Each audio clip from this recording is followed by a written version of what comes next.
Bwana amezaliwa. Haleluya, haleluya.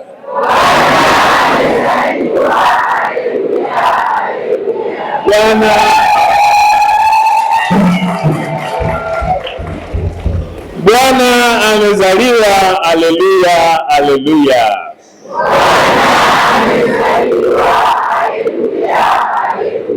Basi vigelegele na makofi ya Yesu.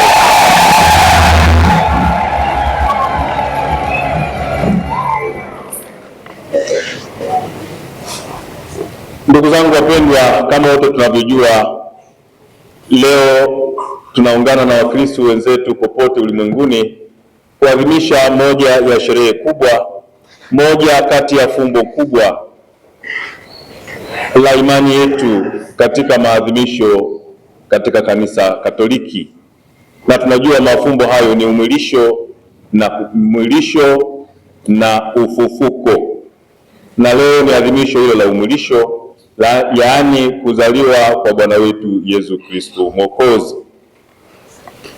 Lakini kama tungesema, tuongee kwa lugha rahisi, fumbo hili la umwilisho au kuzaliwa, Mungu kuchukua mwili na kukaa kwetu, Mungu kukubali kuwa Emanueli, yaani yeye pamoja nasi, maana yake nini hasa?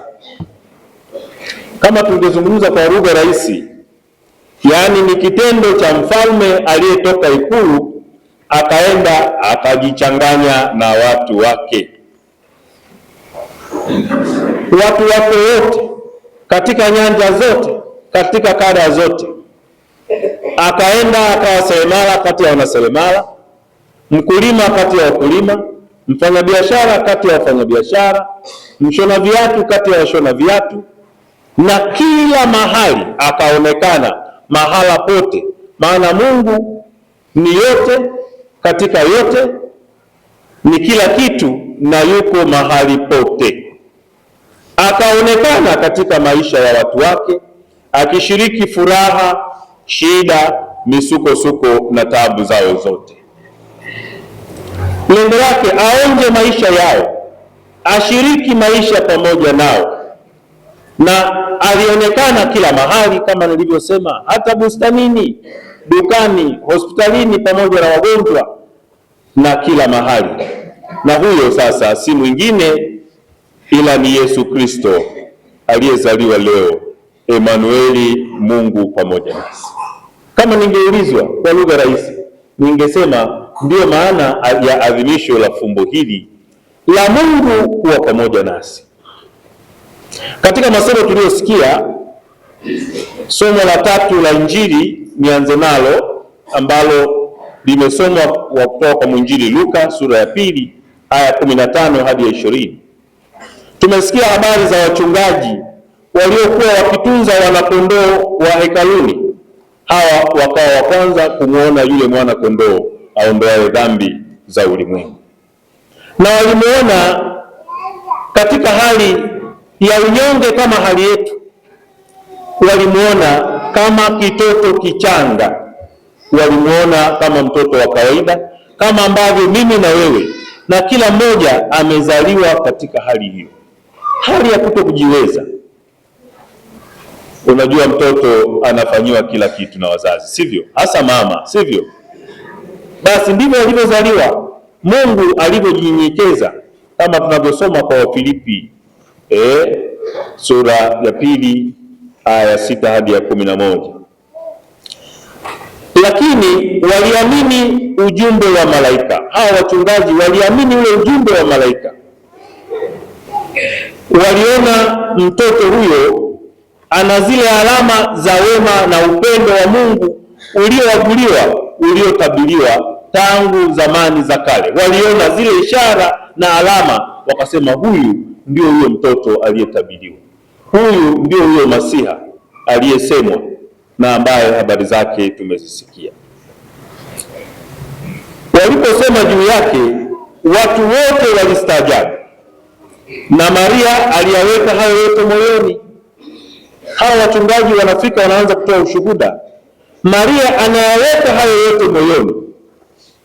Maria kuyaweka hayo yote moyoni kuna maana gani? Tukumbuke Maria naye kama watu wengine alikuwa akiyasikiliza hayo yaliyoaguliwa tangu zamani katika Agano la Kale, lakini pia yeye mwenyewe alikuwa akisoma maandiko katika utakatifu wake, alikuwa akiyapima katika akili yake na kuyatafakari moyoni hayo yote kadiri yalivyosemwa, yalivyoaguliwa, na haya yanayosemwa anarudia tena kuyatafakari na kuyafikiri tena moyoni mwake, akiunganisha hili na lile, hili na yale yaliyoaguliwa tangu manabii na mpaka malaika alipompasha habari kwamba atamzaa mtoto. Fikiria mambo haya, yaani sawa na mtu haya anakuja anasema, au watu mbalimbali, no? Unaona, unasoma kwa Isaya na manabii wengine, unasoma yale maaguzi na mama Maria alikuwa anasikia, lakini mwishoni malaika anamwijia, anamwambia, salamu Maria, wewe ndiye uliyebarikiwa kuliko wanawake wote, na hicho kitakachozaliwa kutoka katika tumbo lako kimebarikiwa. Na yeye alijua labda mkombozi huyu, Masia huyu atazaliwa katika mazingira ya namna fulani na kwa mtu mwingine, lakini malaika alipomtokea nikana kwamba anamwambia habari hizi zinakuhusu. Ulikuwa ni ujumbe wa ajabu sana, na ndio maana yeye mwenyewe alisema, haya yatatokeaje na wakati mimi simjui mume? Basi tunazijua habari hizi kwa kina, kwa upana na urefu wake. Tumsifu Yesu Kristo. Katika somo la pili tumesikia ni waraka wa Mtume Paulo kwa Tito sura ya 3 aya 4 hadi 7. Mtume Paulo anasema, wema wake Mwokozi wetu Mungu na upendo wake kwa wanadamu ulifunuliwa. Alituokoa, maana yake alitimiza ahadi yake katika haya yote yaliyoaguliwa. Unasoma tangu kitabu cha Mwanzo sura ya 3 aya 15, lakini ukianza sura ya 3 yenyewe tangu maanguko ya mwanadamu, unakuja Mwanzo sura ya 3 aya 15, tunaambiwa ni habari njema kwa mara ya kwanza kwamba atatokea mwanamke ambaye katika huo uzao wake basi kichwa cha shetani kitapondwa, na ndipo kwa namna hiyo ulimwengu utakombolewa. Kwa hiyo Mtume Paulo sasa anasema huu ndio utimilifu wa ahadi ya Mungu ya kuja kutuokoa, na anatuokoa si kwa matendo ya haki tuliyotenda, anatuokoa si kutokana na wema wetu, ila anatuokoa katika maanguko yetu, katika unyonge wetu, katika kushindwa kwetu, katika mahangaiko yetu.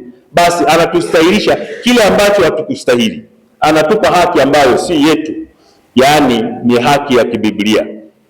Juzi katika tafakari ya maadhimisho tuliyofanya hivi juzi Dominika iliyopita ya 4 ya Majilio, somo lilitutafakarisha juu ya tofauti ya haki ya kimahakama na haki ya kibiblia. Haki ya kimahakama ni ile kumpa kitu anachostahili, lakini haki ya kibiblia ni kumpa mtu kile kitu asichostahili. Haki ya kibiblia ni kuhurumia, na Mungu anatuhuruma. Mungu anahuruma, ametupa sisi tusichostahili. Baada ya anguko la wazazi wetu wa kwanza, yeye amekuja kutukomboa pasipo kuangalia kilele na kina cha makosa yetu, kama tunavyosoma katika Zaburi ya 130, kama Bwana wewe ungehesabu maovu yetu, nani angesimama? Tumsifu Yesu Kristo. Kwa hiyo kwa rehema yake Mtume Paulo anatuonyesha kwamba kwa rehema na huruma yake amekuja kutukomboa, ametuletea ukombozi, na mkombozi amekuja, ndiye huyo Masiha Bwana. Bwana amezaliwa kweli kweli. Haleluya, haleluya. Bwana amezaliwa kweli kweli. Haleluya, haleluya. Kabisa na hakika. Basi tumalizie na somo la kwanza. Katika somo la kwanza kama tulivyosikia, linatoka katika kitabu cha nabii Isaya sura ya 62 aya 11 hadi ya 12, ambapo tunaambiwa tangu kuumbwa ulimwengu wanadamu tulitamani kumwona Mungu. Mungu tangu zamani alionekana kwa watu wake, lakini alionekana kwa ishara na alama, pengine alionekana kwa sauti. Ukisoma kitabu cha Kutoka, Mungu anapomtokea Musa anamtokea katika kichaka kinachowaka moto pasipo kuteketea, na anasikia sauti, ni alama na ishara. Kwa hiyo Mungu alitokea kwa alama na ishara na kwa maneno, lakini katika umwilisho Mungu anaonekana katika sura yake, tunamuona, tunakula naye, tunacheka naye na tunafanya yote yanayowezekana kibinadamu, lakini yeye hakupenda dhambi. Na hata kama sio mimi na wewe, lakini haya yote waliyashuhudia watu wa wakati wake, na mmoja kati ya mashahidi hao ni mitume wake. Na ndio maana mwinjili Yohana anapoandika injili yake kule mwisho anasema tunasema haya tuliyoyaona na kuyashuhudia sisi wenyewe. Tumsifu Yesu Kristo. Kwa hiyo leo Emanueli, Mungu pamoja nasi, ameonekana, amekuja, tumemwona na tunamuona hapo pangoni. Tusitoke bila kuja kumuona hapo pangoni. Wale mliosali usiku bila shaka mlimuona, na leo tukamwone mtoto mchanga aliyelazwa akiwa amefunikwa nguo za kitoto. Na leo tunaitwa kwa maneno haya, mwambieni binti Sayuni, tazama wokovu wako unakuja. Ili kusudi tuweze kuelewa ujumbe huu vizuri, inafaa hapa tafakari, twende kwenye tafakari. Huyu binti Sayuni ni nini? Kwa nini hawajasema mwambieni huyo binti Makokola? Huyu binti Sayuni ni nani?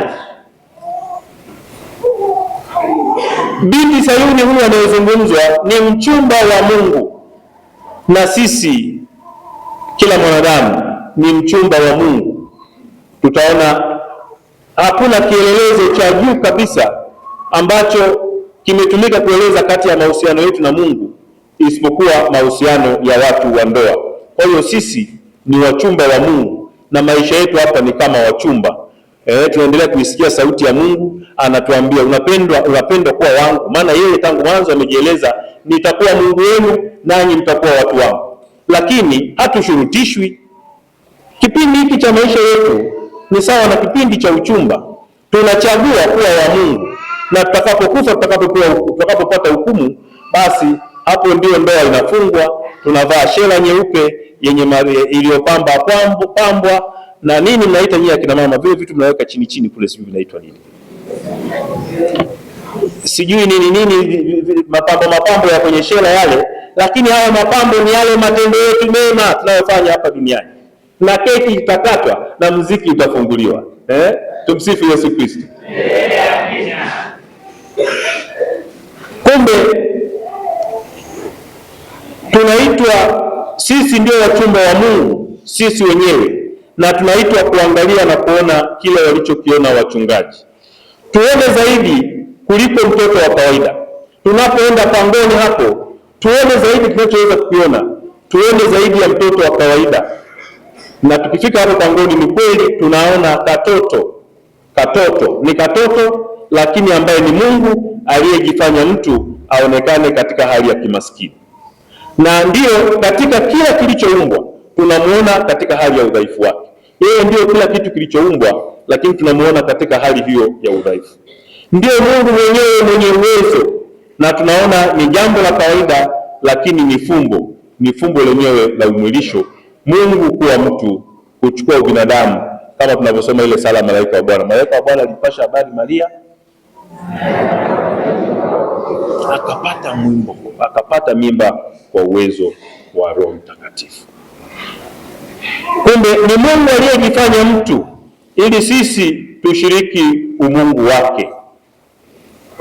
Fulton Sheen aliyewahi kuwa askofu huko Marekani na mmoja kati ya wahubiri wazuri kabisa, tunamwona katika video mbalimbali zilizotunzwa, zilizorekodiwa, anasema kwamba tendo la umwilisho ni tendo la pekee ambalo linatufundisha mtindo pekee wa maisha yetu hapa duniani, nayo ni unyenyekevu.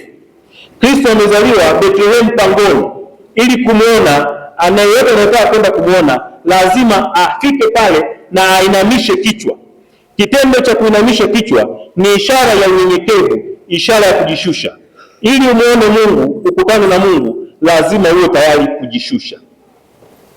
Ukibaki juu na matamvua yetu na mabavu yetu mbele ya Mungu, hatutaweza kuona Mungu. Na yeye ndio mfano wa huo unyenyekevu. Mungu aliyekubali kuzaliwa kwanza tu kuwa binadamu. kuzaliwa pahali duni namna hiyo. Kwa hiyo hayo yote ndio tunayofundishwa na kuagizwa siku hii ya leo kama sehemu ya mafundisho ya pekee. Ndugu zangu, leo twende pangoni tukamwone mtoto Yesu na tujifunze kwake unyenyekevu kama tulivyosema. Lakini hilo ni moja. Jingine la pekee kabisa, nipende uwe ni wito kwa kila mmoja wetu aliyeko hapa, aliyejaliwa kupata uhai na ambaye pia anaagizwa kuwa mlinzi wa uhai wa kwake mwenyewe, lakini pia ulinzi wa uhai wa mtu mwingine.